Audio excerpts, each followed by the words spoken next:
J'ai vu New York, New York USA. J'ai jamais rien vu d'eau, j'ai jamais rien vu d'aussi haut. C'est haut, New York, New York USA. What I did, when I first came to New York, I drove a cab, I did things like that, you know, but just exactly enough to pay the rent. And then I stopped working. As soon as I had that $121 for the month, I wouldn't drive the cab anymore, you know, because I wanted to hang out. You know, I wanted to do nothing. It's very important, I think, for getting ideas, you know, or you know, thinking of new things, or that comes from, like, hanging around with other people. You know, talking, you know, that life, you know, sitting in bars, smoking cigarettes. You know, I mean, that's the history of art. J'ai vu New York, New York USA, Empire State Building, Americana Hotel, CBS Building, RCA Building, First National City Bank.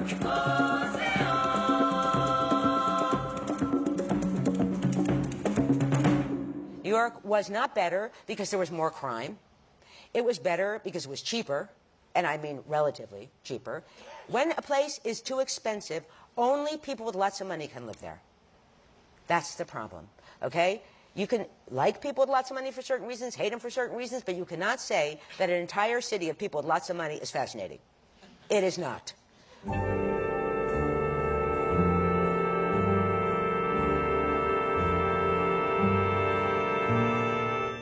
All these things, in my opinion, seem to occur when they decided to get the city out of bankruptcy by making it into a tourist attraction, you know, which everyone thinks was the smartest thing ever done. In other words, in the 70s, when the city was going bankrupt, you know, three guys got together and they said, what can we do? The city's going bankrupt. Well, no one here, you know, can think of anything. We'll just have to bring a lot of people here to come and look at it. And, you know, that will be the way that we cure it. And it apparently did.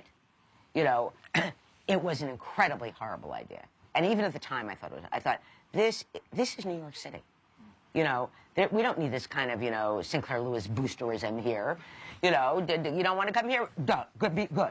Don't come here. It was a very bad thing because it made it seem like, you know, New York had no resources. You know, by which I mean human resources. It's not like New York was a boring place. No. You cannot lure these herds of hillbillies into the middle of a city and not have it affect the city. It's not possible. You know, and sometimes I'm like I would say walking behind them, trying to get past them, you know. And I hear them say they don't like something. Oh, yes, we went there, you know. Oh, you mean that diner that has, like, the waiters who sing? Yes. Did you like it? No, they were singing too loud. And I sometimes feel like saying, really, you don't like it? Tell us, because we built it for you. So if you don't like the diner with the waiter singing, we're happy to close it down. Like, what will we do with Times Square if there's no tourists? You know, a place that we built for them. I mean, it used to be just a neighborhood, okay? It's a place that we built for them. I live near Times Square. So I want to tell you something. Here's what we could use in this neighborhood. A butcher. A shoe repair. A stationery store. A bookstore. You could fill it with things New Yorkers need. Times Square now, in the last many years, here's what it's like in Times Square. If you're a New Yorker and you run into another New Yorker in Times Square, it's like running into someone in a gay bar in the 70s. You instantly start making excuses as to why you're there. I'm not really here.